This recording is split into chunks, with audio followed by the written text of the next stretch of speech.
What up? Hey, what's up, everyone? Welcome to the 4th episode of the Fast Life Podcast, brought to you by Jace, myself, and Jesse. Man, we just got back, or actually, it's just Monday after IMS show. We spent a lot of time up in Dallas showing off the bike that we just kind of finished up and hanging out with all the friends, Mike and Jetty and Brad and all the homies. And the other Mike. And Carlos, just all the homies from Dallas and Houston and stuff. So we had a good time, and it was a great show. And there's a lot of badass bikes out there. A lot of, I spent most of my time at the BMW booth personally looking at those adventure bikes. But good time, man. We had a blast, man. I'm glad it's over. We got the bagger done. Fucking wore ourselves out though. Yeah, I'll tell you that much. I think we got a little sick from it too. Yeah. Just being around all those people out there. So I mean, I was around some people. So. Yeah. Jesse had a good Tinder weekend.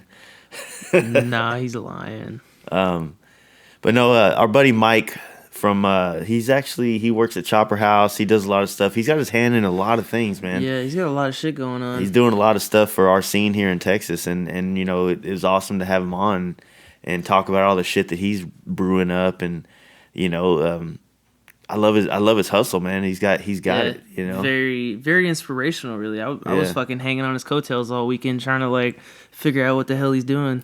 He's definitely got drive and focus, and that's what makes, I think that's why, he's been pushing the Chopper House brand and really standing behind that, and he's just got it. He's all over the fucking place, man. He's an awesome guy. And I love talking with him, and, we had a good time and talked about some good shit, and, it was fun. So it's hella fun. I mean, other than all the shit that wasn't fun. Yeah. We're keeping it kind of short, man. This is Monday. We've literally recorded 3 podcasts today. We sat down with Mike, then Danger Dan came to the shop, and we sat down with him for his podcast. Yeah. And now we're in Frisco, which is about 45 miles from where we live. And we just finished up another podcast, which we will also be releasing for you guys this week. Yeah, we're sitting in a hotel room right now. That we're not renting a room at, Yeah. So check this one out. And hope you guys like him. You can follow him on Instagram first off, you can follow Chopper House at Chopper House on Instagram. But it's like HAUSS, right? Yeah. And you can follow Mike at zombie_Mike_. He's the shit, man. Check him out. Thanks, y'all. Later. Hey, guys. You ready to let the dogs out?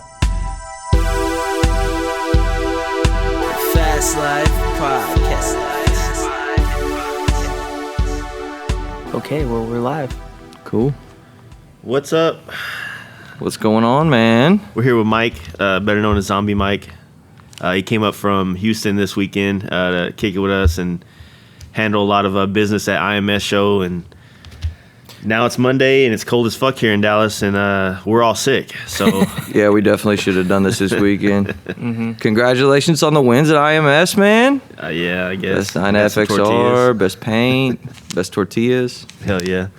So what do you think about the IMS show, man? What's your take on it? It's cool, man. It's good to go to a trade show and see kind of what everybody's up to and kind of see what the state of motorcycle affairs is in, because you always hear all these horror stories about, Harley's going under and getting rid of 850 people and, everything's horrible and everything's bad. But when you get there and you start seeing what some of these guys are up to, there's still money getting pumped into the thing. There's still business happening at these things. And so that's always really interesting to me, because it's not as bad as everybody says it is. I mean, we saw the door. Your 2 bikes were right in front of that show, and so we sat next to the front door of that place and watched how many people roll through IMS? Thousands. There's no way. I had this conversation with a bunch of random people. There's no way that Harley in general is just going to go out of business. You know what I mean? Their company is so huge that if anything, they will downsize to a rate where they can become a profitable business again and then rebuild and restructure. I mean, you just don't go out of business when you're that fucking big, you know what I mean? Yeah, no, and you look at we're talking about the iconic brand in American motorcycling. Yeah. They're too big to fail almost in what we do. The hope would be that in their downsizing and in their restructuring that they move back to a more I don't want to say grassroots, but maybe a more less approachable, less corporate and more approachable brand than what they have been in the last 10 years. I worked in and out of Harley dealerships for years and years, and I found that even as an employee,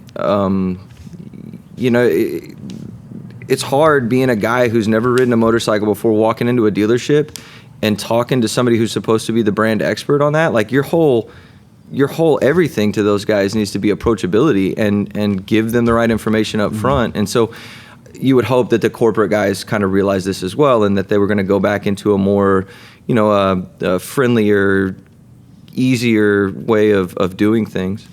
Less corporate money, less BS, more real biker stuff. Yeah, man. you don't want you don't want to feel like stuff a whole bunch of like Kia salesmen and stuff that are people that are just number-based people in there, because the whole Harley-Davidson thing is the experience. And so without, when you get people that are just trying to, it becomes a numbers game, then that experience is going to be gone, and people are going to be feeling like they got dicked around and they're just getting told whatever to make the sale. And that's not what the whole Harley lifestyle is about. It's about a lot more than just, it should be about a lot more than numbers and what's you would hope, you always hope, you hope that, these iconic brands that are doing this kind of understand that their customer base is a social, man, they don't sell motorcycles, they sell a lifestyle. Exactly. If you want a really well-engineered motorcycle, you go buy a BMW. If you want a really fast motorcycle, you go buy a Suzuki or a Yamaha or something like that. What they're selling is not the best motorcycle on the face of the planet. It's genuinely not. What they're selling is this iconic lifestyle that all of us live and all of us are ambassadors of. You would hope that the corporation would be just as good of an ambassador for that lifestyle as the guys who are living it. And I genuinely think in my heart, and I'll probably never end up getting a job at Harley ever again for saying this, but the guys that are living the lifestyle tend to be better ambassadors for that brand than the actual brand, which I think is where a lot of the frustration with Harley comes from, is they seem really out of touch. They seem really not to, I don't want to say that they don't care, because they do look at things in a black and white perspective. Yeah. They are a corporation, they have shareholders, they have a business to run. You would hope that they would, in their downsizing, turn owning a Harley-Davidson into something special again. Not a transaction, but something that is really a pivotal point in a young rider's life. It's like you buy a brand new bagger, and then like 6 months later, they're already emailing you for, hey, you want to upgrade? And I'm like, what else is there on top of this? Come on, man. Let me enjoy the experience and let me enjoy this lifestyle and be good ambassadors of that lifestyle. Be good, good stewards of that lifestyle to guys that are coming up the pipe. I mean, the new bikes are fucking phenomenal. We've talked about it hundreds of times, so there's no point in saying that. But it is. I guess maybe it's just a conversation for us people at bike shows. Like, people just want to talk about, did you hear Harley shut down a plant? Did you hear this? It's like, well, it sucks, but fuck. Even if Harley went out of business, I'm still gonna keep riding the shit. You know what I mean? We have to. We bought into this thing. We signed our deal with the devil a long time ago when we started this. There's really no other bike. I mean, other than like me wanting to do all the other type of riding that I mentioned before, but as far as like United States and all this shit, like, I still plan on owning a Harley for the rest of my life, and hopefully it'll be newer ones too when they come out and they do new shit. But I still want some old ones too. Yeah, the brand will always own a piece of my heart, man. That's what got me into this, and that's just it. It's a lifestyle. It wasn't some concocted marketing thing that got me to buy a Harley-Davidson. There were pieces of that probably along my path to being a rider and a motorcycle rider that I took and internalized that. That's what I wanted to look like going down the road. Exactly. I wanted to look like a David Mann poster going down the road. Old lady not wearing a bra on the back and hanging out, and and as I get older, I started experimenting and looking at other types of riding. The sport touring stuff that we talked about this weekend. I still have a love affair with anything Italian. You know what the scary thing is, and this is a concept that I thought of a long time ago, and I barely dove into it.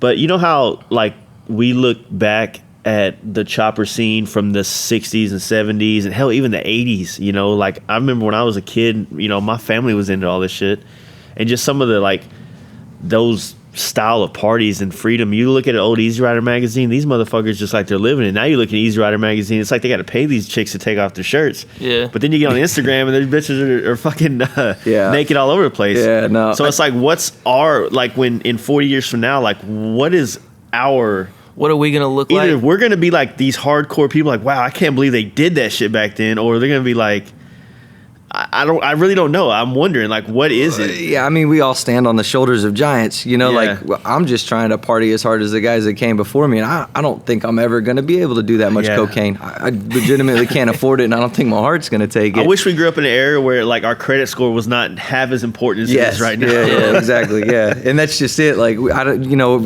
10, 20 years from now, you're going to get guys that are going to come up the pipe and look at us and be like, wow, man, that was super wild. Those guys were crazy. And it's Yeah. not even going to be that bad. Now it's like, you know, we just do all our riding all over the place. People are like, man, you're fucking doing it. I'm like, you know, people used to do this every day. Like people used to in bike clubs, they would just jump in and they would ride here and here and here. They didn't have a job. They lived off their people they knew and just. Dude, they're legitimate stories. You know, I'm a club guy. It doesn't take real long to get on my Instagram and figure out that I'm definitely a very involved in a motorcycle club. And these were guys there are stories in my club of guys in the 40s doubled up on a bike that would literally go from town to town racing guys in bars for bikes and money and stuff like that. And they made it all the way, think about that, on a you know, you're talking late 40s, early 50s probably when this went down. So they did that all on a rigid frame flathead. And they made it, the story, the legend is that they made it all the way to Florida and back. They left with one bike and no money in their pocket, and they came back with two bikes and enough money to build both of the bikes back out that they had bought and bought another race bike with the money that they came back with. But, I mean, that's legendary stuff. And it's probably half true, maybe, Half true. at best. You know, but that's what'll happen with us, man. Came back with like 2 bikes and $5. There's going to be some, you know, 10-year-old kid but it's right still now who's going to turn fucking cool, 18 at some point in time and look back on I mean, us and that's be, a lot. oh, wow, that was amazing. It's a lot like back in the day, though. Like people way back in the day, like fucking when there was tribes around, they had legends and stories that just inspired other people to do more in their life. You know what I mean? So inspiring. even That's if what it it's is supposed to bullshit, at least it's there for somebody to take inspiration from. You know what I mean? Well, and that's all of it, man. You hope that you know that it's bullshit, but it still doesn't stop me from trying. You know, it's like no matter what, you know, it's once you get wrapped up into this like corporation or not even corporate, this way of living to where you have to every day you have to, that job has to be the most important thing in the world, you know, because you got kids and you got a bike note and a car note and you know me, I'm all into having like piece of shit cars and nice bikes. You know what I mean? Like I'll make payments on a bike, but I am not fucking making payments on a car or truck because it's just not. So I drive $3,000 vehicles and I got $20,000-$30,000 bikes. You know what I'm saying? I've got more money sitting in my garage than in my driveway for sure. But I mean, it doesn't. And not to say that makes us like more hardcore of a biker than someone that doesn't. But what it does for us is that it's or what I think it's, you know, we're just trying to have that realistic freedom that of not feeling like we're trapped in this corporate America where we have to get up every day, even though we do. Yeah. I mean, like, this year, coming March, I'm going to be taking probably a week trip every month. So, like, my work month is going to be 3 weeks, you know, and I got to figure out how to pay all the bills in the shop, you know, still make enough money to get on the road because all the bike trips that we do are also, like, I'm not going to say it's a necessity for our business to be here, but that's the brand that we're building. We're building a brand of riding bikes, and we want to be able to show people that the bikes that we build out of our shop are rideable. I mean, you'd still be doing it if the shop wouldn't exist. Yeah, I mean, if I didn't have this shop, I tell him all the time, if I didn't have this shop, I would move back to my mom's house. I would jump on my bike. I would load up the things I have to have, like an airbrush and a couple tools that I know that I can go anywhere in the country on my bike and make a living or just make it to the next deal. And trust me, that is the most that's like appealing thing ever. It's in the back of my head. It's always in the back of your head. And I do the same thing every day I wake up. I'm like, really? Do I need all this crap? You know what I mean? Like, do I, you know, and I've done that. I've lived that for little pieces of my life where it was just me and a motorcycle riding around doing whatever I wanted to do. Yeah, and that's it. And it's about as nice as it sounds. I'm not going to lie to you and tell you that there's a downside to it. There really wasn't. Just, I got home and realized that I needed to do some adult stuff. Yeah, that's you know, like once you let loose for a couple months or a couple weeks or hell even a couple of days, you're like, fuck, man, I know I have some responsibilities around here somewhere I need to be jumping back into. Yeah, man, let's see, what is it?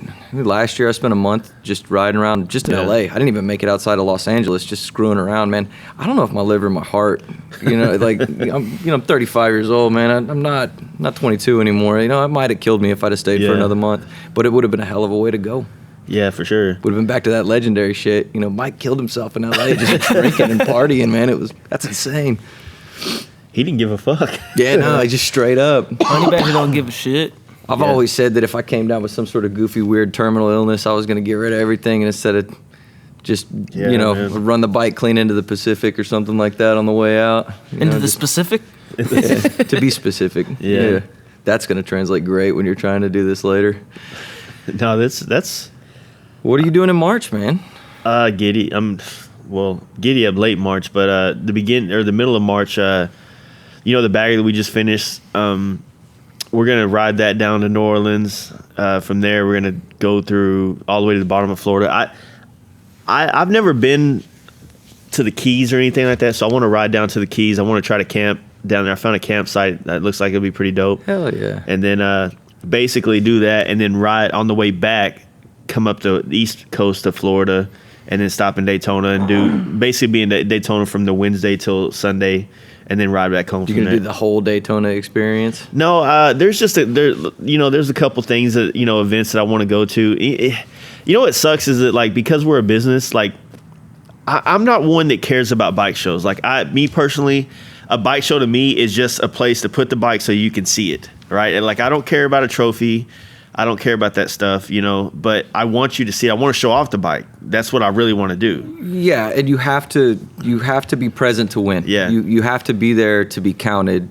And man, me and you've talked about this, man. What you do is a very visual art form, so you can put it on Instagram all day, and we can talk about how pretty the bike is, and we can talk about use of color and contrast, and that's a really cool panel of airbrush or whatever it is. But until you see one of those bikes up front, until you see it in person, you're really not getting the full experience of it. And so, IMS is a really good example of, you sat two bikes right there in front, and that FXR was probably the most photographed bike at IMS. Yeah. Just because it's the first thing when you see it, but when you see it in person, it's a very awe-inspiring, very atypical thing to see. There's 1,000 black Dynas out there.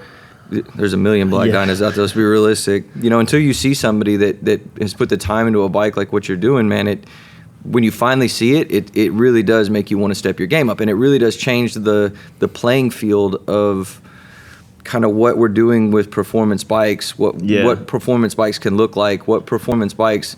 We build these bikes to perform. Yeah. They need to ride. I need to be able to get on my bike in Houston, Texas and ride to LA and know that the thing is going to go, and that the thing is going to start every time, and that when I do have a warrant in LA County, I can get out of LA County on that bike. And so, man, what you're doing with the paint and what, not just you, but there's some guys out there doing some rad stuff on painting these bikes that is just, it takes it to the next level. Yeah, I guess for the performance side of things, what we mainly sell here at the shop is probably the least important of the whole situation. But what I'm really trying to do here in Texas is I'm really trying to promote and market this style of bike so that, last year we spent the whole year on the Dynas and FXRs, which I truly fucking love. It's funnest bikes I've ever had. But now I found, with this performance bagger thing, it's given me the ability to have a bike like my Dyna was and my FXR is, but now I'm on a bike I'm not really concerned about things not going right on it or whatever. Yes. Yeah. But also it's the same thing. It's for customers, a lot of people have done the big wheel bagger thing, and maybe they're, kind of over it. Maybe they want to start doing real riding. You know what I mean? And here's the deal. You can ride the bikes. I'm not going to sit here and say, oh, you can't ride. No, you can fucking ride a big wheel. You can ride any fucking bike. Yeah, they'll go coast to coast. I would think that riding a fucking 03 fucking Bourget chopper with a flat back tire and fucking however long front end, I feel like that's 10 times harder to ride than a big wheel bagger. Oh, yeah. But it becomes the culture of big wheel bagger is not quite a long-lasting culture. It's like a fad, and the reason it's a fad is because the most people that are in it are only in it because of that type of bike is popular right now. Well, not even that, but they're just in it to fucking be in that industry and get the money. And that's they're good. not putting back anything in. The good thing is any type of bike that inspires people to get into motorcycles, I'm fucking all about it. Like, get into it. If it's this bike, but you know, if you can't ever adjust and get your mind on the other spectrum of all the different types of bikes and all the different types of riding, Absolutely, yeah. then you know, I feel like you're not doing anything to us. Like, we're fine, but I think you're cutting yourself short by not having given other types of motorcycles a chance to show you what kind of experience you can get off these type of bikes. Well, I mean, and let's be honest, man, the more that those companies focus on those types of bikes and stuff, the better it is for guys like, you know, me with Chopper House and you with Fast Life. Yeah. Man, they can stay out of my lane of Dynas and FXRs all day. I'm fine with that. You know what I mean? Because all it does is it's making us it's making us the experts in our field, because we are truly the only guys to go to at a certain point in time. And, you know, you look at some of those Dynas that were built as performance bikes at IMS. No, you know what I mean? From a rider's perspective, from somebody who's put hard miles on a motorcycle and somebody who's done these cross-country trips, man, and you know, we talked about that too. It's a small fraternity of guys who will literally get on a bike and have no problem riding from here to California or from here to Florida, like the trip you're planning. That's a super small fraternity, and that fraternity knows what works and what doesn't work. Mm-hmm. And if you're not out there living it, if you're not out there riding it, bikers have a really good nose for bullshit. We're gonna, you know, we can see it in a heartbeat. I can sit there and look at a bike and tell you how many miles it's probably got on it, just in how abused the paint is, what the tires look like, what the brake rotors look like. It's always crazy when you hear about somebody building a bike and, you know, they're building it to sell it, which there's nothing wrong with that. No, not at all. But me personally, like when we build a bike here, like the whole inspiration for finishing it is, holy fuck, I can't wait to ride this thing. Is this rideable? Yes. You know, I can't wait to just see how it feels. Like, I'm having these visions of myself on this bike, and I got to get that done. And so when you get done, you know, it's like our bagger. I want to sell it, but to be completely honest with you, I don't fucking want to sell it. I want to ride it. I want to feel how it's going to feel. Put some miles I'll be honest with you, man. I rode that bike for 3 blocks, and I'm thinking about getting a bagger now. Like I never was going to get on the bagger train or performance touring stuff, but man, that's a cool bike you've built, man. It's a good riding bike, man. It's a well balanced bike. Man, you can strip a bagger down to about 6, maybe 500 pounds, which is what a fully loaded Dyna is gonna be. You know, it's pretty comparable. And you look at the way that the frame design is on those bikes, and it's pretty close to an FXR. It's 100% baggers, like especially the newer ones, like anything 09 and up, is probably gonna be Harley's best handling motorcycle, other than what an FXR is. You know what I mean? Yeah, you got to look at the guy that designed the frame, and you can. Here's a challenge to anybody who's listening to this: if you really want to do some Harley-Davidson research and you really want to get back into where all this stuff comes from, go look at who designed that FXR frame that everybody loves. Go look at who had a hand and who was designing the frames for Harley-Davidson back when he was still with the company.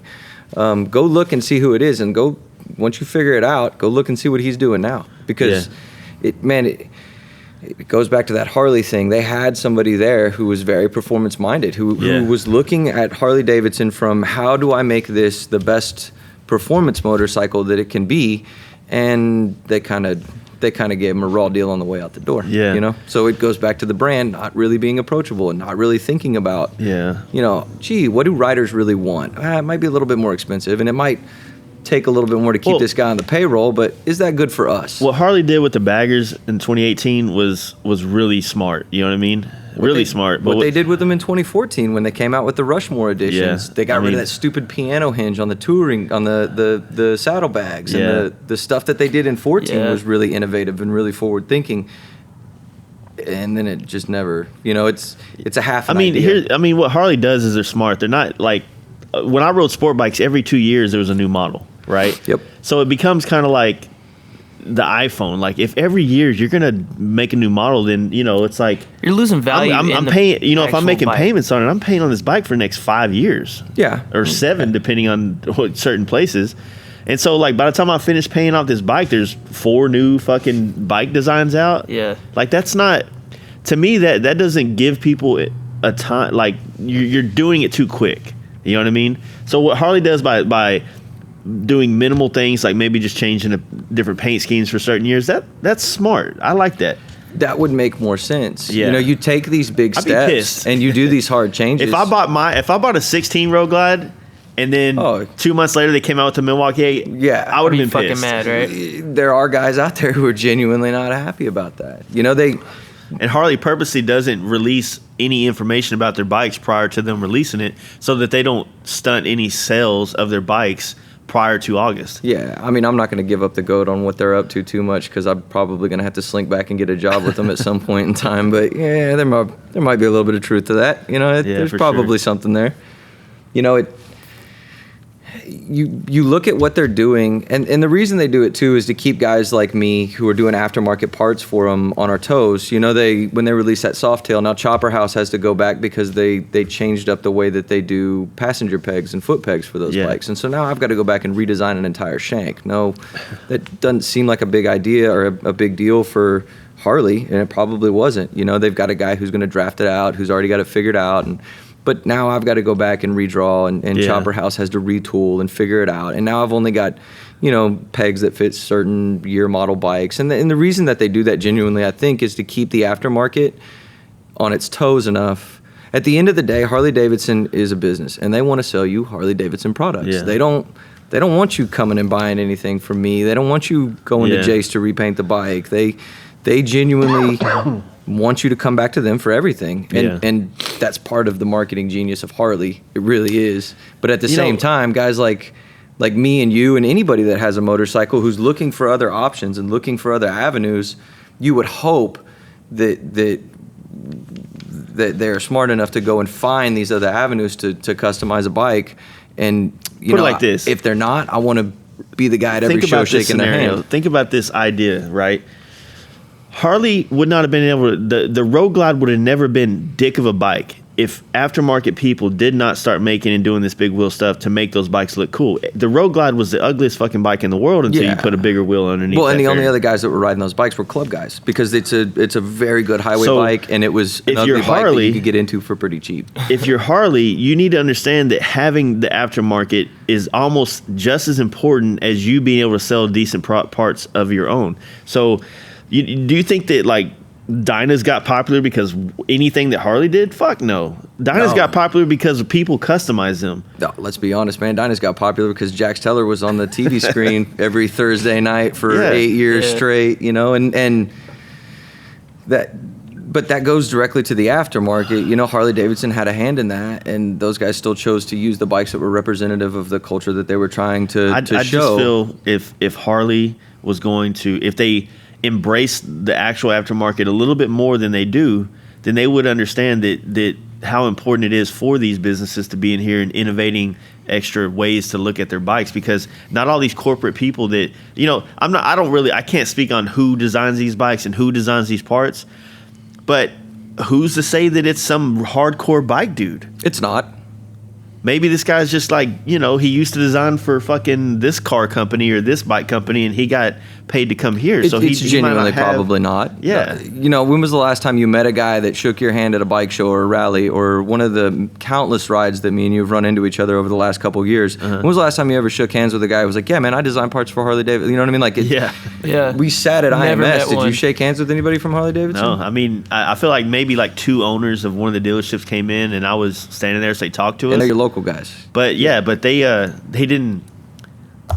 They saw the bikes that we did, and they didn't go, hey, man, I really like what you did with these bikes. You want to come by and let's talk about some stuff that we can do together to help sell bikes?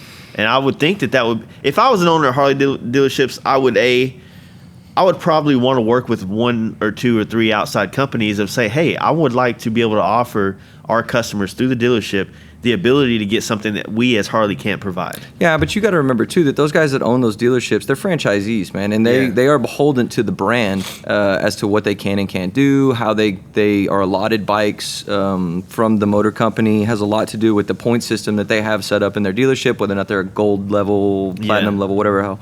And so a lot of times you're getting into the business part of it a lot, and how many bikes they're allocated and what their floor setups look like. Yeah. And so that these franchisees have a cash register that they're trying to ring and sell motorcycles at, which is understandable. This is America. We're all capitalists. It's a great thing. Yeah. But at the same time, the motor company kind of, what I've noticed over the years with them is that the motor company is is very particular about what they can and can't do and how they can represent the brand. Now, that being said, there are some franchisees that own dealerships out there that have just thrown it to the wind and really embraced aftermarket culture. There's some places in like California. San Diego and Quaid. I wasn't going to guys. say it, but yeah, those guys have embraced this culture, and it's done really well for them. I think they wouldn't keep doing it if it wasn't ringing that cash register.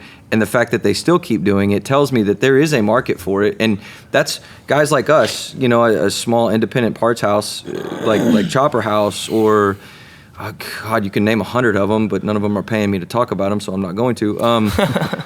You know, you could name 100 of them that we looked at that. I think all of us as small business owners in these little parts houses and said, wait, there is a market here and there is a culture here. Yeah. You know, there is a culture of guys that are looking for performance stuff for Harley-Davidsons.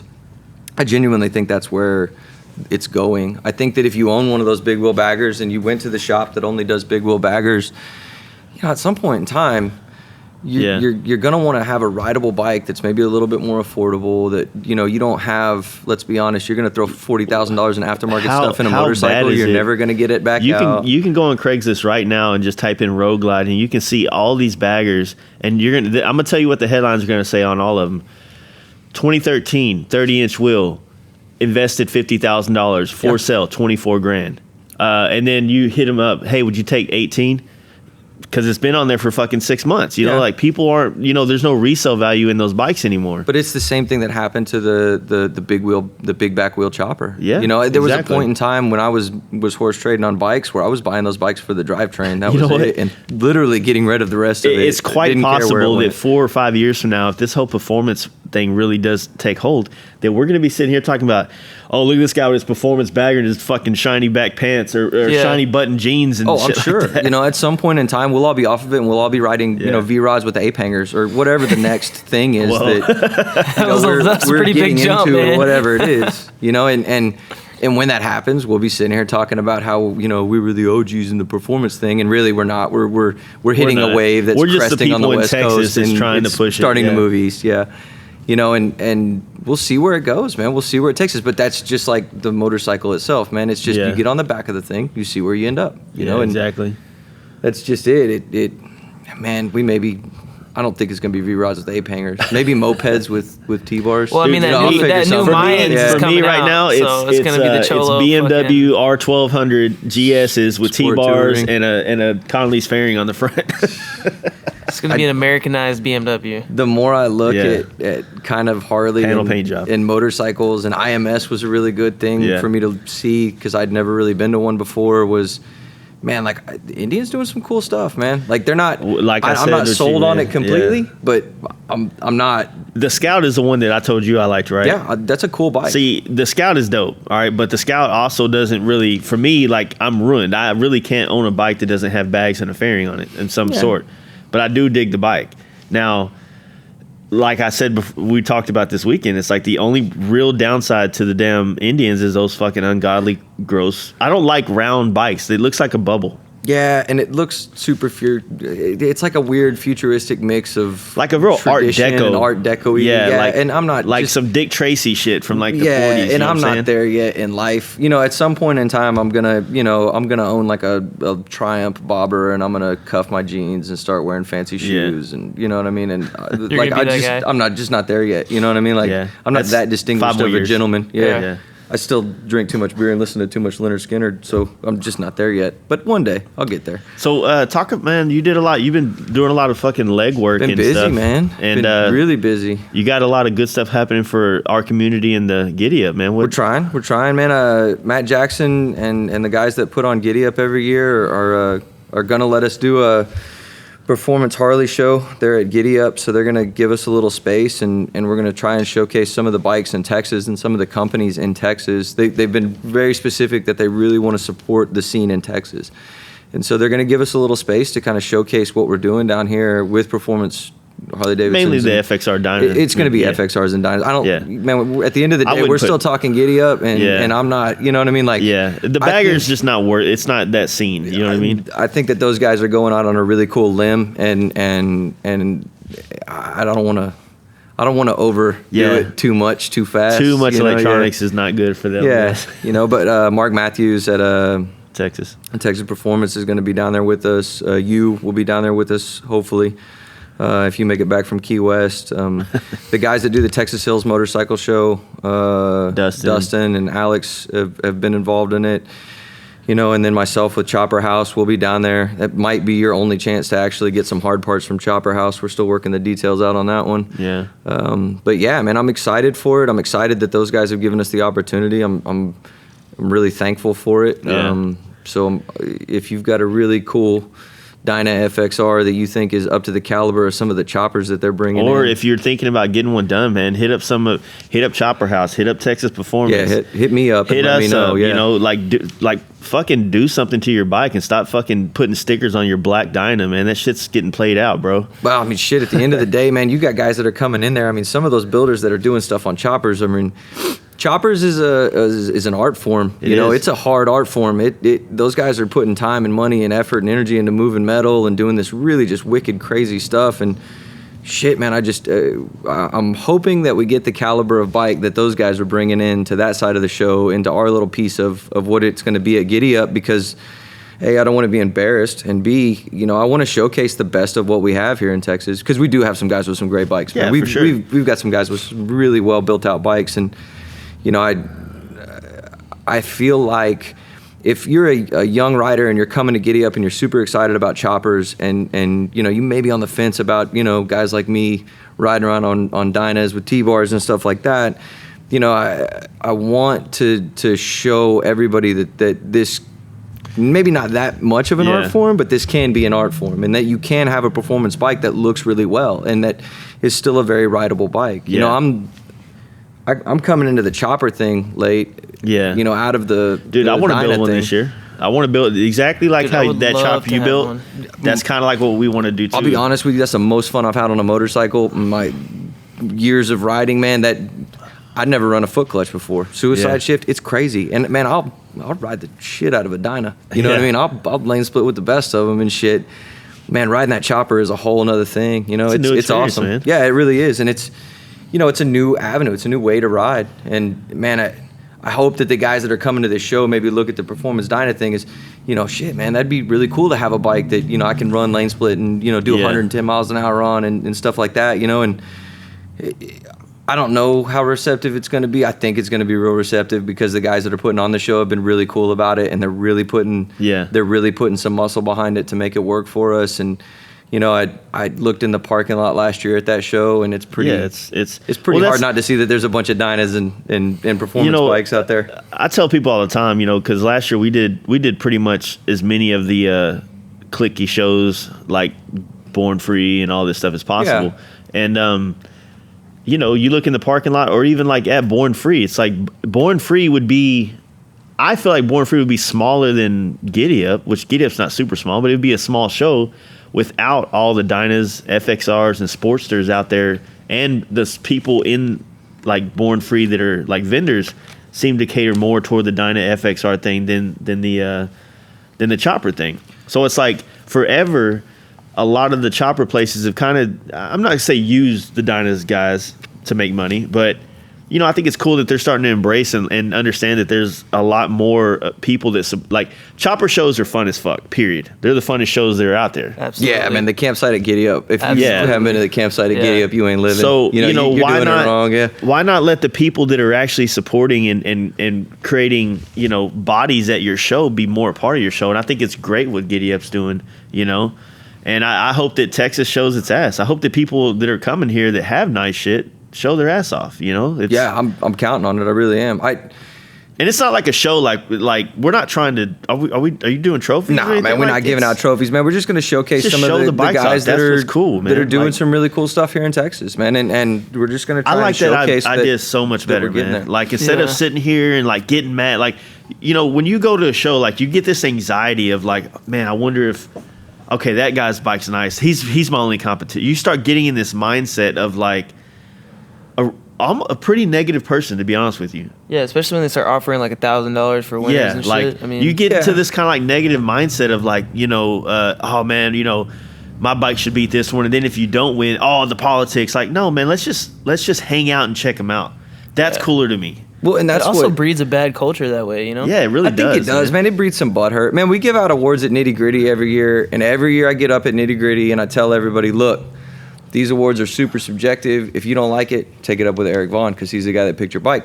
But man, we do that to showcase the guys that we feel like maybe not the best looking bike, maybe not the most tricked out, the prettiest painted bike, but what we're giving out as an award to showcase the guys that embody what it is that we think that we're trying to do. Yeah. So if you ever win an award at Nitty Gritty, you'll know what's up because you're just the guy that we feel like is embodying a ride-in chopper show because that's what that is. Yeah. And so, man, it's a cool thing for you to have in your garage. There's no money attached to it. You know, you're going to get some free t-shirts from some of our sponsors. You're going to get some cool swag. But man, when you start giving out money, it gets weird. Yeah. You know, and when you start giving out hard checks, it gets strange. 5 years now, we've been, doing like the baddest bagger stuff, which is usually big wheelbase and stuff like that. And, like the last 2 years in Sturgis, we just go just because that's a lot of our customers are still, we still paint a lot of big wheel bag and we still build them if we have to, I mean, let's be honest, Jace. I don't think you were expecting to win anything at IMS this weekend, and you came away with some awards, but at the same time, you're there to represent. It goes back to what we talked about at the very beginning of this conversation. I just want to be a good ambassador for my culture. I want to be a good steward of guys that are coming up. I want to be a resource for guys that if they don't know or they don't know where to go, I can point them in the right direction. Yeah, exactly. And direct it to where I know that I made some mistakes in the past and put them on a better path than I had coming up. Yeah. Yeah, you go to some of these shows, man, and you just see how people get so mad and it breeds. It really does breed a very negative culture in motor. That was honestly almost 100% why I had to step out of the big wheel bagger world. It wasn't. I still think some of the bikes are pretty cool. Like it's not. Yeah, they are. Man, there's no denying that there's a skill to that. It's when it got so political and so negative and so much shit talking behind everybody's back and so much like, this, that, and the other, to where you're like, man, like. This is supposed to be fun. It's supposed to be. This is not why we got. Yeah, but bikes. you look at it. Man, I come from a club background, and the name of the game and everything that we do is respect. Yeah. And that's just it. If you look at the chopper scene the way that I see it, there is an inherent respect for the artwork and the hard work and just the human next to you, the guy that's sitting across the street from you. There is an inherent respect. Man, those guys will shake hands and hug it out and sit by a campfire and drink beer and shit. And until somebody does some really foul shit, everybody's cool. Yeah. The same thing in the performance crowd, the Dyna FXR thing that we do. Man, we live in a world of respect. You know what I mean? If I don't know you, I'm going to come up and shake your hand. I'm going to say what's up, man. And I expect the same in return, and I'm not trying to front. I don't wake up to be anybody's gangster, anybody's badass or anything like that, man. I'm here for the motorcycles, man. I'm here to see what you brought and what it looks like. And you get into some of these things that's gone. It seems like what's going on with a lot of the bike shows that aren't like the niche ones, like probably your show and Giddy Up and Texas Hills, and it seems like a lot more of the mainstream shows that are out there. It's almost like the way if you really want to be a known builder in this thing, you just got to like attach yourself to some type of charity of some sort. Right. Yeah. It's like the charity stuff is like the new way of being a famous builder, and it's a touchy subject, It's like you can't really call them out on it, but at the same time, it's like, hey, dude, there's a lot of people out here that make this a living, and that's kind of, it's like you're playing the like. They used to say, like, when you paint a bike that's a People's Choice Award and you paint it, like, with the American flag, it's almost like you're kind of cheating. You know what I mean? Like, everybody's going to go for that. Yeah, you put a bald eagle on the side of a street glide, everybody's going to vote for it. Man, and yeah, that's part of it, and at the same time, it's I don't know, man. It's one of those things where attaching yourself to a charity and attaching yourself to a cause or something like that is definitely a good thing. But at the same time, there's a lot of follow through with that, and the nature of charity is such that you're going to end up spending more money. You're trying to give money to an organization. You're trying to give money to a cause. Man, this is a business at the end of the day, and we're all trying to make a living doing what we love and staying in this industry. And it's, man, I feel like those guys are playing a dangerous game doing that. At some point in time, it's no longer going to be profitable from a business standpoint, and you're going to have to look back and see, well, where do I got to cut costs? And then you're leaving these guys that you've been helping for 5, 10 years in a really hard lurch. Is it better to start and then never do that, or is it better to maybe do that in a smaller scale, or is it better to just all in on it? I don't know what the answer is on that. I would say that, of course, I'm not an expert. This is just totally an opinion. If we were attached to some charity, I would not be trying to compete, in bike shows. I would try to be there to be seen so the charity can get recognition and it can be a lot of great things. But, when you put it in a bike show and then, like you win, you're like, yeah, fuck yeah, blah. That's like, it just seems like, God, like. It's like, were you doing it for yourself or them? Yeah, well, what's the angle? Man, this is America. At the end of the day, man, it's not in God we trust. It's fuck you, pay me. You know what I mean? And there are going to be people in this industry that'll go looking for that angle. But that goes back to that respect thing, man. If you have to respect the culture, and we are a culture. We're not a brand. We're not Harley-Davidson. We're not. I'm sure Victory most shows, or Indian. If you run a legitimate cause, yeah, and they're out most there. shows are going to be like, hey, man, just come out here and promote your shit 100%. We'll make you a part. You could be the main sponsor of this event. Yeah, no, the main sponsor of this show. Man, and I think that's a better there. way of doing it instead of like, the Baddest Bagger. That show used to have some kind of. It used to have nuts. It used to have a meaning, and then it turned into this bikers against bullies thing, and then now it just got so weird. And I'm not trying to knock. Yeah, no, I shit, get it. Yeah, but it's like that shit needs to be separate, man. Like, you know what I mean? Well, and you got to put it in its. You have to put it in its place in this whole thing, man. If I'm here to build bikes and I'm here to be judged on my ability to build bikes and my ability to fabricate or manufacture, whatever it is, judge me on that. Yeah. Don't judge me on the fact that it's also, going to some sort of charity. But man, it's a sales gimmick. It's just like everything else, man. I do marketing and PR and promote shit all the time, and man, it's the low road, but at the same time, it's a big wide highway of a low road that's really easy to go down, and so a lot of people do it. I'm probably gonna get blasted for even sharing that opinion, but it's like, man, G, thanks for dragging me into it, G. No, I'll take full responsibility for that thought, but I just think that, man, there's a place for that stuff, and yeah, it is at events and shows because you can get some, you can probably get great sponsors or get it known, but I feel like it needs to be.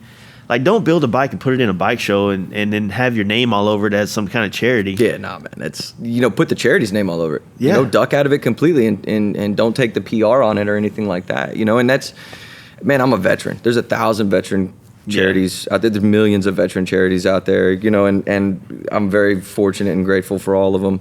You know what I mean? But at the same time, are you doing it because you genuinely give a shit about the plight of 22 guys a day committing suicide and, veteran homelessness being just rampant and out of control, or, the fact that the homeless veteran population is don't quote me on this because I'm not sure about the statistics, but super high. You know what I mean? It's one of the highest groups of people who can't find a job or homeless, can't get health care. The VA is a fucking disaster, and I don't know if anybody's ever had the pleasure of going to one of those places, but it's rough, and that's just it though. These are real problems that real people have. Yeah. When you attach yourself to that, you can't just do it because it's a gimmicky thing. You damn well better have a stake in the game. You better have some fucking meat on it. Yeah. Because if you don't, then when it's not gimmicky and it's not cool for you to do anymore, when it just becomes something that you can't afford as a company to support anymore, you're going to be leaving these dudes out in the lurch. You better have a long-term plan for that. Yeah. You better have an overall, this is how we're going to approach this over the course of X amount of years. You're trying to solve a problem with the charity. So you better have an overall plan as to how you're going to solve that problem, or how you're going to help to solve that problem over the course of however long it takes to fix the problem. Yeah. And these are things that are not going to be fixed overnight. Like, this is not for us, or for me, like what's kind of put my mindset of like, I don't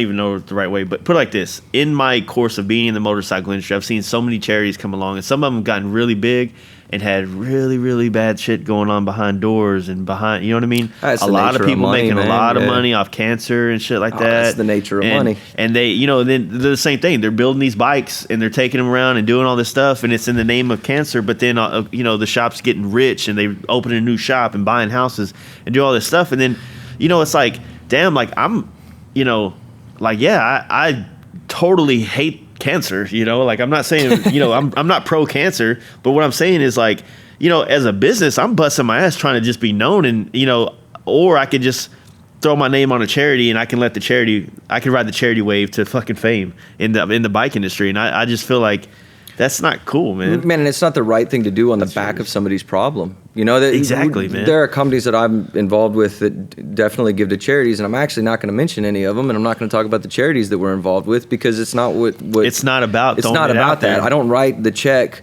because I want the recognition for it. I write the check because I believe in the cause, because I do have a stake in that game, and I do have an end goal in mind, or I have an organization that I think is trying to fix the problem versus just doing it as some sort of a marketing ploy or some sort of a promotional gimmick so that I can get farther in business.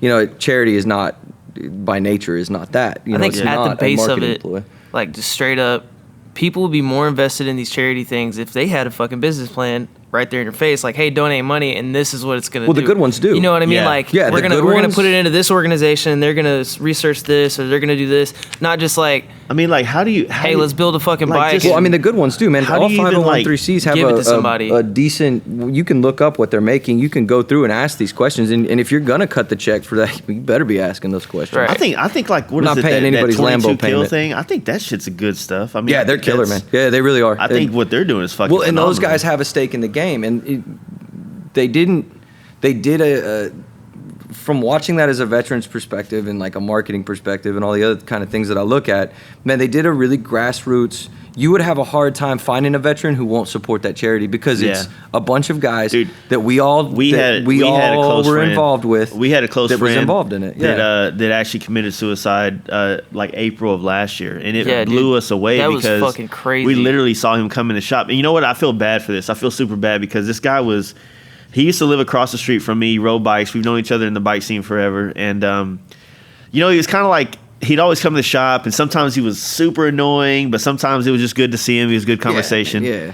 But usually he was just a good friend that was always a cheap guy. So every time he come around, I'm like, oh fuck, this guy's gonna be trying to get something cheap. Yeah, like business wise, it was You like, mean oh, like he wants smoke a something half cheap. a pack of cigarettes from me? Yeah, but like if he And wanted then, to go out somewhere or something, it'd be He totally came cool by if the he came. shop and he wanted us to paint one of his old sport bikes he was trying to sell, and I was super busy, so I was like, Yeah, man, like fucking dropped it off and everything, dude. I told him to fuck with Jesse. Jesse could handle it for him at a cheaper price, and then he dropped it off, and then he ended up picking it up. He picked it up I think it was a day before he fucking committed suicide. Yeah, and then I got a phone call from another mutual friend, and I was like blown away, and it changed my perspective on that because I had no idea he had any kind of Issues. He never going talked about through it. anything. I mean, that's like the that. whole thing with that 22 Kill initiative is man, you can't. These guys And this don't dude was show 2 anything. years away from fucking retirement. These guys don't through show. the military. You know what I mean? These guys don't. Man, I was in the military for a long time, and it's if you've got a problem, suck it the fuck up, man up, and get down the road. You know what I mean? And Right. so They're like, even when yeah. we get out, that doesn't change. You know, Yeah. that mentality doesn't go anywhere. The things that I did when I was an 18-year-old young man going into the Marine Corps are still things that I do today. You know, I still carry a lot of those habits with me and a lot of that mindset with me in everything that I do. And so the problem with those guys is real, man. It's happening. It's not a bullshit statistic. just- It's not something they're blowing out of proportions. Right. And it's not until it happens on a personal level, like it did with y'all, that you start realizing it's a real problem. Yeah. It's not a marketing gimmick. It's not something to play with. It's not something to use to your benefit down the line. It's a very real problem with very real consequences. And with very real this is people. honestly changing my perspective of it a lot differently. Just having this conversation, so it's like, like bringing awareness to that type of stuff. It's like how do you do it? Like we would It's like we don't have a lot. But we have a decent social media following, so it's like you would want to use that to create the awareness, but I don't want to jump into it or be a part of any of that stuff as a marketing scheme. And it's almost like I'd rather be a silent guy, just, hey, whatever I can do to help you Man, guys. that's the route that I've taken on all of our charitable stuff for every business that I've ever been a part Yeah. of. And man, and having real conversations with the guys in these organizations about what do you need? Not I'm going to do this for you because I think it's cool, but asking these guys, what do they really need? If they really need money, then that's what I want to provide to them because that is the solution to the problem that they are trying to solve. If they really need whatever it is that we offer and they want that as a product, then that's fine. That's what I'm going to give to them. But it's not a question of what can I do for you so that it's mutually beneficial for all of us. The question should always be up front, what do you need? What can I do to help this problem and to solve this problem. And man, they're not easy problems to solve. These are problems that have existed. Yeah. I mean, you're dealing with mental issues. Are we even qualified? You know, like, because I'm probably the worst dude when it comes to, like, you can ask Jesse when he has mental problems. I'm like, you know, I'm like you said a while ago. Shit, dude, Jesse's mental problems. Yeah. I got a lot of other podcast, problems. man. Yeah. But man, you have to help. You have to do something. Doing nothing is definitely worse than not doing anything. But you have to. I choose to look at it from the perspective of what can I do to solve the problem? What can I do to help solve the problem? Not what can I do to help solve the problem and maybe get some free shit out of it. Yeah. Not what can I do to help solve the problem and look like a good guy at the end of the day. Yeah, get famous for it. Well, and how many times would you be like, oh man, this is going so hard right now, and I'm like, hey, and be like, quit being a fucking pussy. No, this is literally what I would tell him, and I'm probably wrong as hell for saying something like, look, if you think this shit's hard, you need to just go ahead and kill yourself now, because it's going to get way harder in life. You know, you got to be careful about that shit too, because there's some real guys out there with some real issues, man. And you got to, I don't want to say it's not something you can't joke about, because I got a pretty crude ass sense of humor, man. But at the same time, man, it's a real problem. You know, it's a real thing that's happening to these guys, and so you got to be super. I don't know, man. You got to be, I don't want to say sensitive to it, but aware of the fact that it is a problem. And at least aware of the, you know, we start getting too sensitive about shit. We all end up looking like a bunch of assholes. Yeah. And man, sensitivity is not really the name of the game in what we do. Well, let's get on a brighter note. Yeah, no kidding. I don't even think we're qualified to even have an opinion. Yeah, man, I'm way outside of my what was it, very entry-level college education on psychology and shit like that. Yeah. Man, what do y'all got going on? Other than what's the next bike coming down the pipe, dude? You got that? I know I got rid of a Dyna up here. Yeah, I rode around the block yesterday. Dude, that bike's got some fucking balls on it, man. Yeah. So our buddy Jetty, he went on the Dyna mixer ride that we did a couple weeks ago, and he's been hanging out a lot. He's a cool dude, and he kind of just saw all of us on the fucking Dynas and the performance bagger shit, and he's like, I want one of those. That looks fun. Good. That's exactly the way that should work. And he hit me up, and he's like, man, I think I want a Dyna. And then this was probably a week and a half after we left your house from being down in Houston. Yeah. And I'm like, dude, I know where a good solid, start is, And so, maybe I shouldn't say this, but we kind of got promised a spot on the Hot Bike Tour this year. But you know how that goes, you know what I mean? Well, not even that, man. That's a lot of pressure to get that thing up and running. And I want the big dogs now. Yeah, I mean, I'll be honest with you. I've never. Here's the deal: we're a paint shop by 100%. That's what we're known for. But if you look at our fucking bikes, nice try, man. Fast Life Garage is building bikes. I mean, y'all are building bikes. If you look at the bikes that we've built from the last 5 years, we've built a ton of bikes from big wheel baggers to Dynas to FXRs and then all this performance stuff. So and I say build, like, fuck, man. I like to say we modify bikes way better. You know what I mean? I'm not building frames, and, I just learned, I welded something on my bike, on the performance bike, actually. He was super stoked about it. I was super stoked about it. You're going to have to weld that thunder header back. No, we're going to end up making it in exhaust. Right. But, I was thinking, like, from the Hot Bike Tour last year, we didn't really see, there was a lot of cool bikes out there, 100%. And that's what got me on the performance bagger thing, because there was quite a few performance baggers out there. But Big Al and them built a nice SFXR, really clean, really nice, and it was inspiring because there was so much attention to detail that I was like, man, I want to build a bike that has detail to it, that has so much detail to it that you can look in every crack and be like, fuck, they did that, they did this, and Jetty kind of, he's one of those guys that's like, he wants nice shit, and it's a great opportunity for us to build a bike that's gonna give us a chance to show the full range of the things that we know how to do. And what I like to tell people is that, look, if you think about most shops in the spectrum of, your San Diego Customs, your everybody, right? They usually have a mechanic that works there. Yes. They usually have a painter they have to paint their bike. They usually have somebody up in the front selling shit. So it's like when you think about these shops, the only difference between here is like, me and Jesse are painting it. Me and Jesse are designing it. And, and then when we get to a point where our mechanical abilities are, not going to be adequate enough for this job, I have one of my best friends, Mark, from Texas Performance, who's probably one of the best mechanics in Texas, to come take it over from there. Well, then so I feel like our shop in general has the ability to bring together the best people in the industry to do their specific thing. So I feel like we can provide a much nicer bike for people. I mean, we can provide a very high quality product for people because of our connections and our own personal ideas with bikes. So, well, then that's very adult of you to, man, there's a lot of stuff that we don't, you look at Chopper House, man, it's a guy who sells stuff, me, and then a guy who's got 40 plus years as a machinist. You know, neither one of us are motorcycle mechanics. Neither one of us are builders. Yeah. You know what I mean? I'm not a wrench in any way, shape, or form. You know what I mean? And so we farm the work out to Mark or you know, a couple of the shops that we have locally there in Houston. And man, but that's part of building that community, right? So yeah. I'm not gonna take away from a guy that I know that's doing really good work just because I think I can do it better for the sake of the customer. You know, it goes back into being an ambassador of the lifestyle and stuff like that. Man, do I want the guy mad at me because I promised him something I absolutely couldn't deliver on, or do I want the guy to come to me for the things that I am the expert on and go to the other experts on the things that I don't know anything about? You know, it's a crazy thing that I hear a lot from a lot of bike shops in Texas, because we reach out to them about paint work. Like, hey, you know, if you ever need some paint work, we can take care of it. And this is what we hear, and I'm going to give you my opinion on this.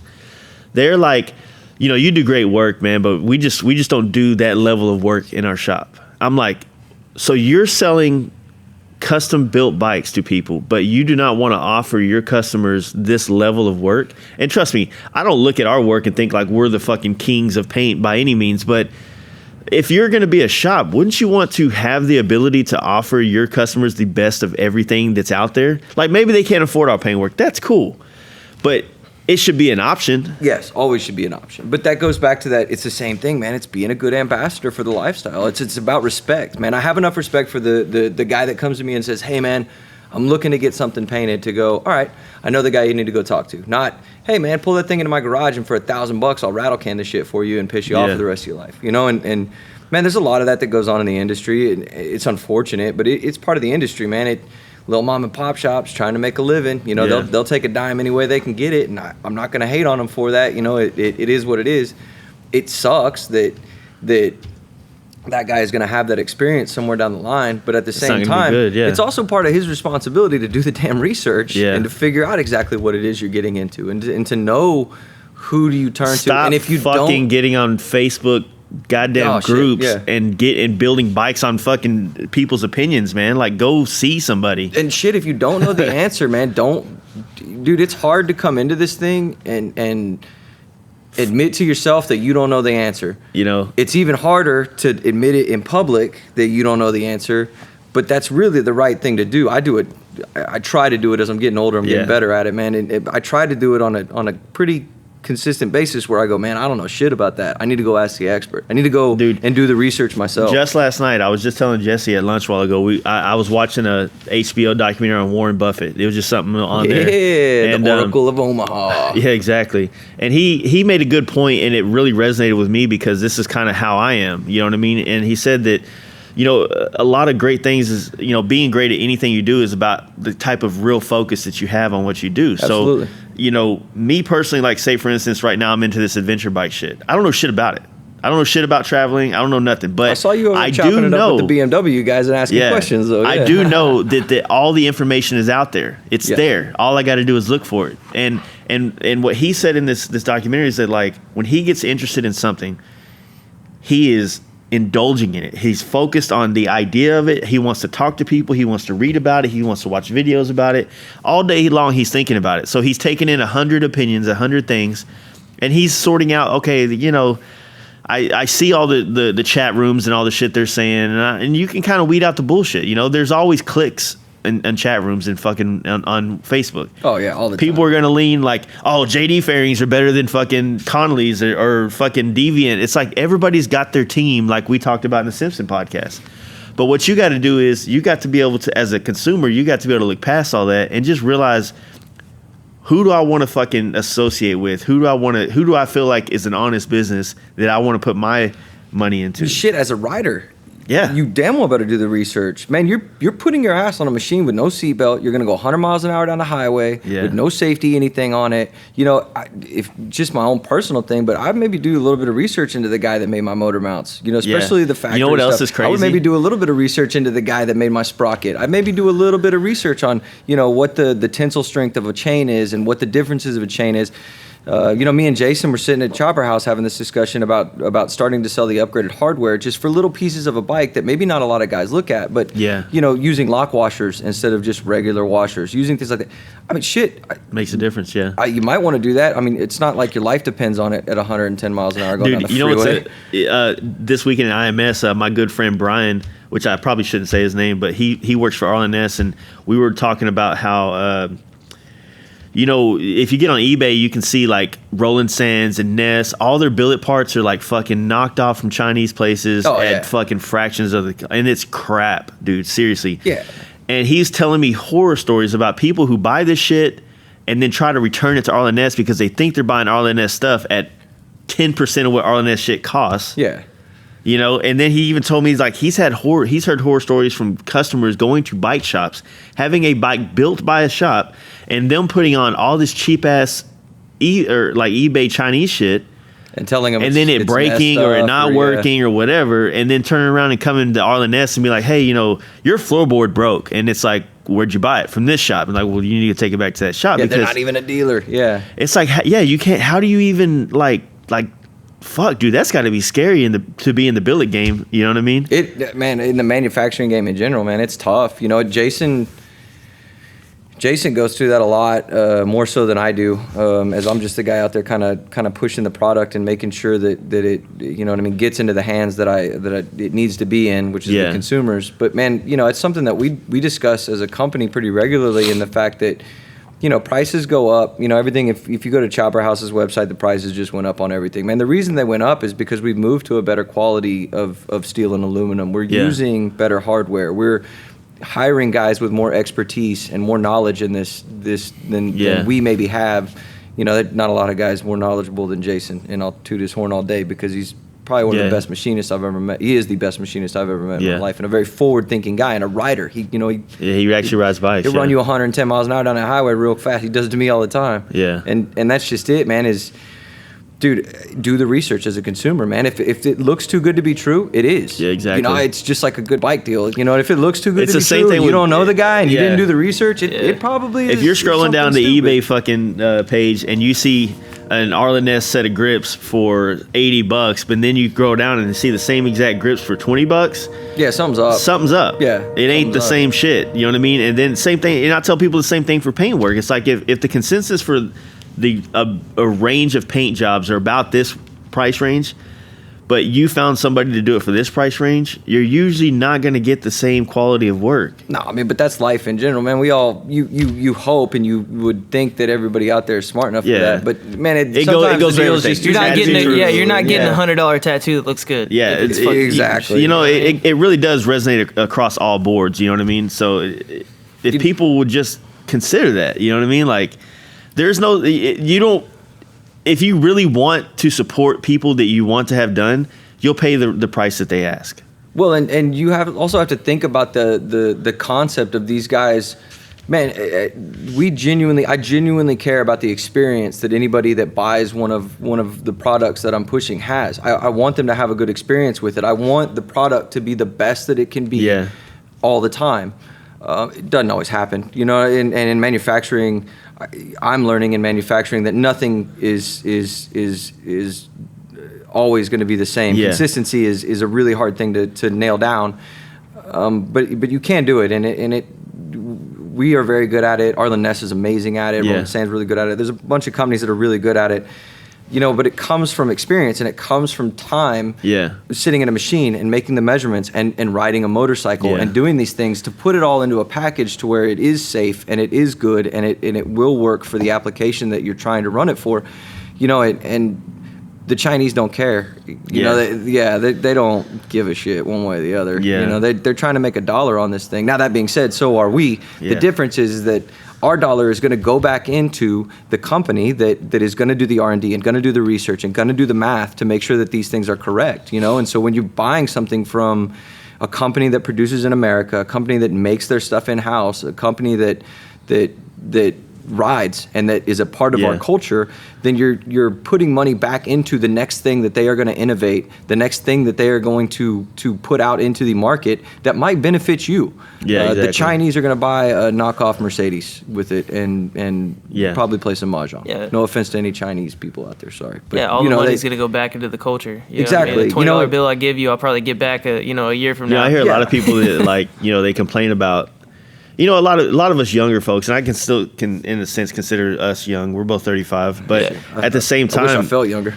And we're all guilty from this, but a lot of us don't like to buy stuff locally because we don't want to pay state taxes. We don't want to pay the tax. If we order online, we get to fucking skip that process. But you know what? The older you get, like right now, the town that I live in, I wish motherfuckers would start paying more taxes in this town because I want a goddamn better place to eat. I want some better gas stations. You know what I'm saying? I want some better shit.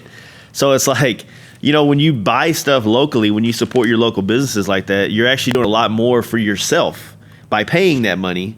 Yes. Because that local tax goes back to the local community. And it's the same concept in the motorcycle community. When you're buying things from guys that are putting their heart and soul into this stuff. That are actual bikers. I know that if I pay Jace to do a paint job and I tell him, hey man, this is what I want, but you have the leeway to do whatever you want here, whatever you think you want to do here as an expert in your field, then that gives, not only am I paying for a damn good paint job from a guy who's an expert in his field, but I'm giving him the opportunity to maybe innovate, maybe do something that nobody else has seen, maybe bring something new to my scene. What you're giving us 100% is you're giving me enough money to A, keep my business open, B, make my bike note. You know what I mean?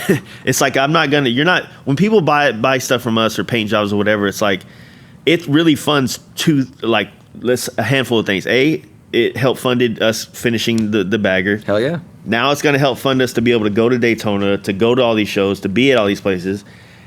It's not funding a brand new $70,000 dually. It's not funding a trailer payment that costs more than my bagger. It's not funding a house that's... I live in a fucking rent house, over the fucking top. It's worth $800 that we pay $1,100 for. You know what I mean? Well, then that's essentially what we... I think what all of us as companies that man, and there is a little fraternity of all of us here in Texas that kind of all know each other and we talk a lot and we interact a lot. We see each other a lot. We're trying to get to a point where the money that comes out of our culture goes back into the hands of people that are in our culture. Yeah. Nothing frustrates me more than running into guys trying to make $1 off of motorcycle anything vultures that don't have anything to do with the industry at all. They don't even ride. And that to me is blasphemy on so many different levels because man, it's not an industry not associated with a very long, very history driven culture. And that's just it. If you were going to be in this culture, those of us that have a nose for bullshit usually sniff it out pretty quick. The big blasphemy is such a good word to use right there. I'm sorry, grammar nerd. Yeah. The biggest I lost my train of thought on that. Sorry, I fucked you up. I got really excited. He used the big word, and I was like, "Wow, that's such a creative way to use that word." Paid extra money to have that. Yeah, nice. Fucking Scrabble's paying off, man. I've really lost it. You lost it, didn't you? It's fucking dude, that's gnarly. I'm sorry, I fucked it up for you. No, it's all good. It's man, cool. I'll just shut the fuck up. The industry forever. I can talk about what we're trying to do with motorcycle shows and stuff like that. At the end of the day, man, if you're a young dude and you're listening to this and you just bought your first Dyna and you just happened upon this podcast, what you really need to do is do the research and be very humble coming into this thing and knowing that there are a bunch of guys out there who have already done the research and will save you a lot of time and energy and effort. You just got to swallow a little bit of pride and ask. And nobody who's worth a shit is going to steer you in the wrong direction. Nobody who genuinely cares about the culture and who genuinely cares about what's coming down the line for all of us is going to steer you in the wrong direction. I want to help provide. I want to help build lifers in motorcycles, like people that get into this man. And they can't imagine living their life. All of us without bikes. Man, I learned how to sell bikes from a guy named Lonnie Gibson, the GOAT. Lonnie was a really interesting guy, man. He was he dropped out of middle school in the 8th grade in New Caney, Texas, and went to go sell used mobile homes. And man, when the first day I started working with him, man, the first thing he said to me was, he was like, man, you need to be the guy that sells motorcycles, you need to be the guy that sells him his first motorcycle and his last motorcycle. You need to be the guy that he goes to for the introduction to what this is that you do and you are the expert on, and the guy that's there at the end of this span of what he's going to do in this culture and in this lifestyle. And man, that really stuck with me. And man, thank you, Lonnie Gibson, who's off selling cars, I think, down in Pearland or something like that, man. But man, he's right. You know, I want to, and I think all of us do to a certain extent, want to be. I want to be here when it starts, and I want to be here when it finishes. Dude, just think about it, man. And I have a great analogy for it, or not even, I don't know if it's an analogy. Metaphor? A great story, right? So when I was building our Blue Dyna that we built, the 09, yeah, I was in California doing work for the entire 2 months while I was in the process of building that bike. And I was building that bike for the Dixon Flannel Show, the party we were going to ride it out there. So when I was in Cali, I was doing all these jobs, and I'd get paid on them, and I'd be at home, and I was like, fuck, man, I'm going to order a bunch of parts while I'm here so that they're home when I get there. So it's like I ordered some from the homies that I knew, you know what I mean? Yeah. But then, like, I ordered a set of progressive rear shocks off Amazon, right? And I'll never do that again, right? First off, I ordered black ones. They came bronze. Yeah, looked cool, though. Second, I tried to, like, find a number to get a hold of this person.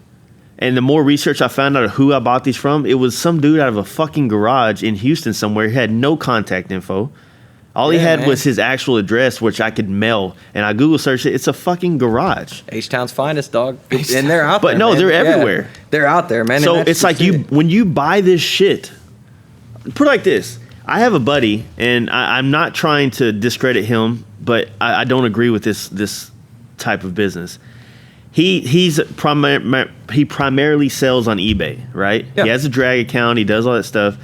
And, you know, we sat down at lunch one day just kind of rekindled, and he was telling me, he's like, yeah, I did like $3 million on eBay last year. Yeah. You know, but think about it.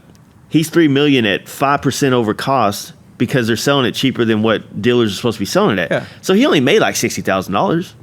Yeah, probably. You know, he only made a normal fucking check.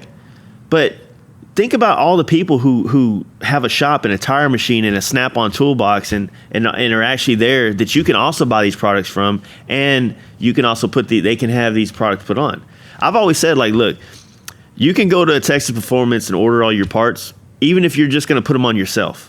Yeah. But at least you're supporting someone there, because at one point in time, you're not going to have a tool to do everything. Well, and you might not have a tire machine, and you're going to need somebody to help you out, and that guy's going to be more willing to help you out. Not even that. You're paying for Mark's expertise, man. The guy is a legitimate mechanic who has done club style and performance style bikes for a very long time. Even if you're going in and buying a set of bags from him, the extra 5% or 15% or 20%, whatever the hell it is you're paying, it keeps his business going, man. Not only does it keep his business going, but you're starting a relationship with a guy who is seriously in the industry and who's seriously doing something in the industry, and that is where the value is. It's that is where you want to be, because it's not a point where you want to be ordering stuff off of eBay and all this shit's going to come to you, man. You're going to be sitting in your garage and you're going to run into a problem that you don't know how to fix.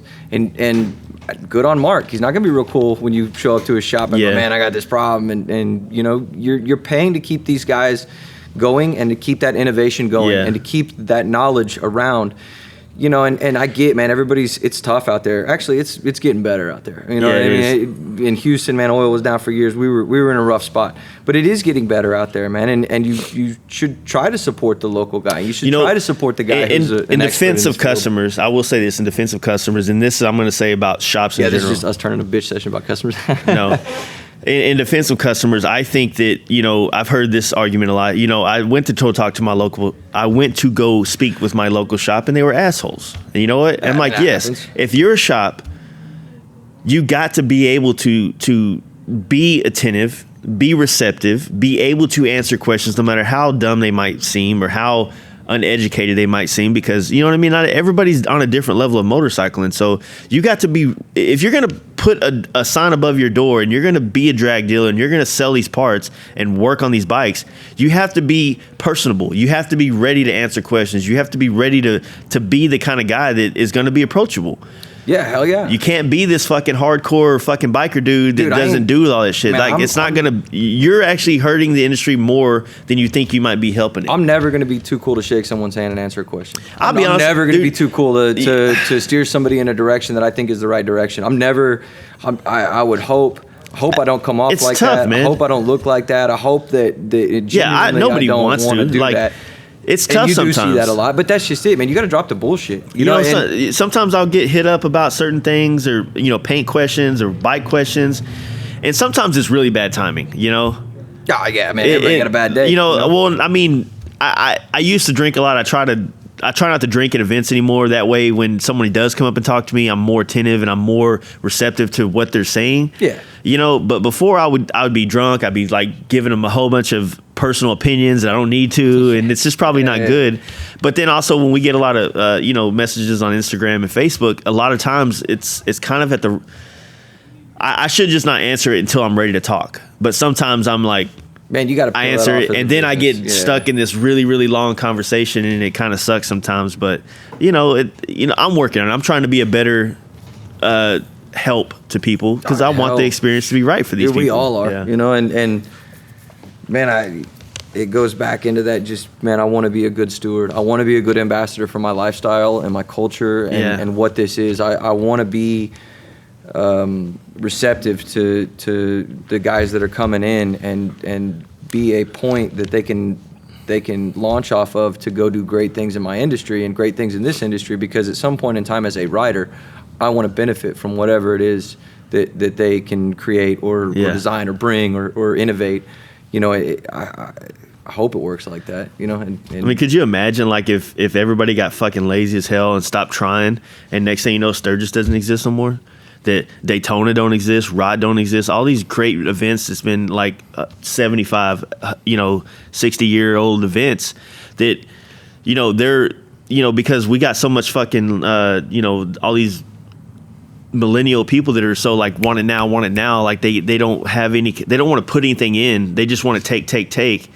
I mean, it's a realistic thought. I mean, at some point in time, we could not have events anymore. I mean, at the same time though, with that being said, millennials will end up having, control over all of this, and they will. It might not be the same event, but they'll change how things work, and then they'll still have events because there's always going to be somebody who's pushing for something. Man, I embrace the change. I said, bring it on. At some as long point as it in time, stays. Yeah, I mean, Sturgis might die completely, but we might have something totally different. Used to. I say embrace the change, man. Bring it on. The model that we work with now is man, almost a pyramid scheme. There's some guys at the very top of our industry who are making a whole lot of money. I don't see them taking pay cuts so that they can't shut factories down in Kansas City. I don't see them not taking bonuses so that they can save American manufacturing jobs in a very tough place with not a lot of manufacturing to begin with. And that's just it. I hope that it changes. I hope that the newer generation can find a way to be a little bit more savvy and smarter about where they direct their attention and their money and their pocketbook. At the end of the day, stop making garage shops. Business. Like fucking. I will support a garage shop all day. Yeah, that garage shop, but don't support the fucking internet seller garage shops that don't even have a fucking a set of sockets in their garage. And man, I hope that in the new generation that there are guys out there that, man, if you come into this thing humble enough and you ask enough questions, at one point in time, you will be the resident expert on whatever it is that you're doing. And I need that guy, because at some point in time down the line, I'm going to have a kid who's going to want to learn to ride motorcycles, and I want him to have a good experience. I want him to come into an industry and a model that is going to put him in a position to create the next thing and keep it going. Yeah. That the club that I'm in is a really good example of that. It's changed many times over the years. It's definitely not what it used to be in the 40s and 50s, that's for sure. Yeah. And we always look at it, and I specifically look at it under the model of, man, if this thing has been going for 70 years and it dies underneath me, I'm the asshole. Yeah. I have to keep this thing going because I'm looking at keeping a legacy going. I'm looking at keeping something that is important to me viable for the next group of guys to come up. And if they screw it up, they're the assholes. Yeah, but under my that's watch, a great way to put it, though. Under my watch, you know what I mean? I take some ownership of what you can do. You have to, and you have to in the industry as well. As a painter, you have to take some ownership, and and I'm going to be the best damn one that there is. I'm going to try to be the most innovative one that there is. I'm going to try to be the most forward thinking so that I can keep this thing running, man. Because if it dies under my ass, I'm the asshole. Yeah. Human nature at its base, though, is progressive. You know what I mean? Like, no matter what, nothing's going to truly die. Like, some shows might end, but there's going to be new things to take its place. Yeah, and it's very cyclical, man. Yeah. Like, the shit that the guys were doing in the 60s is all very popular right now, and everybody's looking at those pictures right now in a big way. The things that the club I think a lot of it has to do with the whole mindset of a lot of people in the world. Like, when that movie Into the Wild came out, I feel like that really inspired a lot of people to just get off the fucking corporate bandwagon and start like living a little bit more of that freedom, like that chopper lifestyle. Yeah. I feel like stuff like that actually, it's like the last 5 years, it's like hiking and fucking camping, and it's like this is now it's a grown up spectacle. Man, it used I don't to do any of that shit no more. You spend enough time in the Marine Corps, they'll take the fun out of all that shit. I love it. I'm on that bandwagon now. I'm all into that camping shit, you know? Finding me hiking or camping on shit if I got an option for a hotel room and a hot shower, man. I don't know, man. But no, you're right, man. I love fucking camping, so... But that's just it, and that's where, the medium of motorcycles is an art form as much as it's a business. You know what I mean? And that's where that art form media comes from, is that's where the piece of this that is truly an art form comes from, and that... we look back on these old things, or we look back on this art that somebody's done before us, and it hopefully inspires us to do the next crazy thing. The Tom Fugels of the world and things like that have inspired a whole generation of these younger dudes in their 30s and shit, and in their late 20s to go out and build choppers. Yeah, that's awesome. That was a guy who I can look up to as a good steward and ambassador. Motorcycles are 100%, always have been and always will be. Unfortunately, I would say in some aspects of motorcycling, the portrayal of it has been, a nice trailer, a nice truck, trailer to your event, show your bike off. And that's not motorcycling. I think for a certain generation of riders, for sure. You look at the baby boomers and like the late 80s, early 90s, Arnold Schwarzenegger and a cigar on the back of a bike, and, Jenny McCarthy sitting there riding around on bikes and stuff like that. That time period in Harley-Davidson, man, I remember talking to guys that were old salesmen and shit. They look back on that like the golden years, because Harley was only producing X amount of bikes. You get on a waiting list. Yeah. And when the bike, say you wanted a Heritage, you had to sit there, and a Heritage would come in and, oh, you don't want a blue one, but we got a blue one? All right, well, fuck you. Next guy on the line gets a call, and he just takes whatever shows up from the motor company, and I forgot where the hell I was going with that whole thought, but at a certain point, I think it'll get back to that. What I really love is, if you haven't seen Harley-Davidson and Marlboro Man, but I love that concept. Yeah, dude. This dude, they start the movie off. This dude's in Fort Worth, right? And he's like, just fuck it, I'm going to California, or I'm going to LA. So he just jumps on a bike and rides to LA and meets up with a good friend of his, and then they have an adventure. And that's realistically what it's like. Well, and that's, I think, where I was going with the thought is that generation of trailered bike, how cool can it look, stuff like that is going away to guys that are our age now and younger, who are looking back at Easy Rider and Harley-Davidson Marlboro Man and all of this media that came out that maybe we missed because we were maybe not old enough to be riding or whatever. Yeah. We're looking back on it more to what I think it was culturally, and I think we're going back to what it more it's like what it looked like more as a culture. Shit. Is it stick it to the man, go out there, and it's freedom, man, and it really is. That's why we ride motorcycles. It's like an materialistic way. It's like you're almost like you don't really care about material things. Like, I'm not trying to get a fucking Gucci purse or watch or any of that shit. Right. I'm not trying to live that life, but I do want a nice motorcycle, and that's really all I need.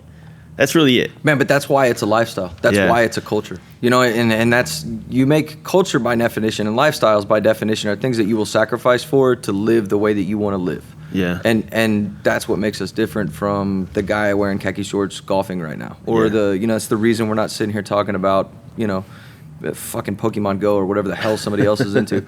That's part of who we are as bikers. That's part of who we are in our culture, is man, we have this reverence for this machine. Yeah. And that machine is what keeps us going. And everything that it provides for us, all the content for life. Fuck, man. And it's maybe a fucking heartbeat. You know what I mean? It's everything. In a sense, it could look pathetic.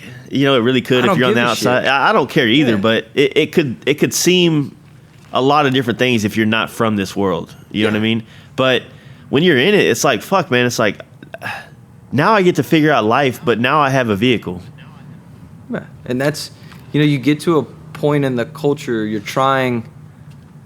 Fuck it, man. Let's just say it what it is, dude. Motorcycle is everything. Motorcycle is life. You know, that is all of it. That is everything summed up into one thing. One physical thing is that motorcycle. You know, and it is, man. It's a heartbeat. It's a, you know, you always hear these old, you know, live to ride to live. Oh, I love stuff that like shit. that. It's man, there is a truth to that. There is a reason that phrase has. That's why my gas cap says that on the fucking for FXR. so long in this code, because that is exactly what it sums it up to. That is life. That is everything that we do. That is everything summed up in a really small one little thing. Yeah. That is what it is. I don't know if I'm just like too young, but I feel like having a trailer was never cool. Like, man, it's cool when it's 30 degrees outside or 28 degrees outside and it's snowing. No, I mean, like, I'm not gonna obviously, say I don't want to ride in the rain, but obviously I like for like, rain. you know, certain reasons. But I mean, I don't think I ever experienced a time when motorcycling was like, yeah, let's just get a really nice fucking Harley and put it in a man, trailer. it was like that for a long time. It is. Go to those rallies and shit, and it was, and those guys are still around, man. Those baby boomers are still at Sturgis. You know what I mean? They're still hanging out. I'm still really new to the whole culture. You know, you talked to me a year ago. I fucking hated those guys, right? But you know, now I'm just like, man, you know, if that's what you like to do with bikes, man, fucking cool, man. Just don't be the guy on fucking Facebook talking shit to the guy that likes to ride, or talking shit to this guy. Just who you are is who you are, and that's fucking cool. Yeah, and let's just leave it at that. Everybody else. Well, and that's part of it too, man. Is I look at those guys and I look at them from like, man, I want them to look at me and go, fuck, I might be doing this wrong. You know, that kid seems to have some shit figured out. You know what I mean? That kid, man, you rode all the way to Sturgis, you rode all the way to LA. I want those guys to look at me and think like that. Because I don't think for a very long time when that generation of motorcyclists was coming into the culture, I don't think that they were good at stewards back then. I don't think that there were guys back then, because it was pretty standoffish, man. You had some really fucking hardcore guys doing some really hardcore shit, and then you have all these baby boomers coming in, and you know, Mike the lawyer fucking coming in, buying a bike and doing all this shit. You know, there wasn't anybody that was going to take him to the side and be like, hey man, maybe don't wear that fucking quarter helmet that makes you look like the fucking thing from the fucking Mario Brothers. Maybe get you a decent full face. You know, nobody pulled him off and said, hey man, this is what this lifestyle is really about. This is what you know, you're missing a huge chunk of that ride to live thing because nobody ever stopped. So maybe we can say that they dropped the ball when they had it in their hands. I mean, to a certain extent, but at the same time, we got the ball now, and if you let this thing die under your ass, then it's your fault. And that's why we're sitting here talking about it. Exactly. Man, what else you got, dude? What got else anything you got? else? I got nothing, man. We kind of hit on Chopper House, man. If anybody's looking for any parts, man, please hit us up, man. It's Chopper _HAUSS _ I'm sure a lot of y'all have seen it out there floating around. That's their Instagram. Man, come check me out for Nitty Gritty this year. Come check me out for sure at Giddy Up, man. We're gonna need a lot of support for that little show. I want it to go well for those guys and for all of us, because I feel like you put your name on the line, man, and you know, man, I feel like that's something specifically that we can do in the future, and it's something that really, those guys have always been super cool about bringing everybody to the table and including everybody in anything that they've got going on, and they've always been super receptive to your scene in Texas. And so that's a big one, man. Come to that Giddy Up show for sure, man. Come to Giddy Up. Come say what's up to those guys that are putting bikes in the show there. Come see those booths, man, and go check out some pretty rad choppers, man. Because at the end of the day, man, those guys are doing some amazing work. Support as much local shit, and by local I mean Texas, and you know, if you're in California, support those dudes, man. Just fucking do it all, man. Man, you got to show up to be do counted. It all, man. You got to be there to be support to be Cali, counted, support man. Arizona, East Coast, West Coast. Damn, just dude, do it all, Phoenix is killing it. Yeah. Jesus. Like, I didn't realize there were that many bikes in Arizona. Holy shit. And the companies out there are just fucking killing it, man. They're turning into these Phoenix is cheap, man. Monsters. Good for them, dude. I got all the respect in the world for those guys out there, man. I feel like they're doing all the good in the world, and I hope it works out for them. I'm going to do everything I can to support them here. And shit, everybody, man. You got to show up to be accounted for. You got to be there to be seen, you know? Yep. Man. Well, cool, man. Thanks for having me, man. I appreciate you having me this weekend. Thank Fast Life Garage very much for putting up with my shit at IMS this weekend. No, you're good company. That was a good time, thanks man. for like a whole pack of cigarettes. Yeah, man. Thanks for walking me through that hangover yesterday, buddy. I really appreciate it, Jesse. All right. There we go. Cool. Yeah. Zombie Mike out. Fast Life out.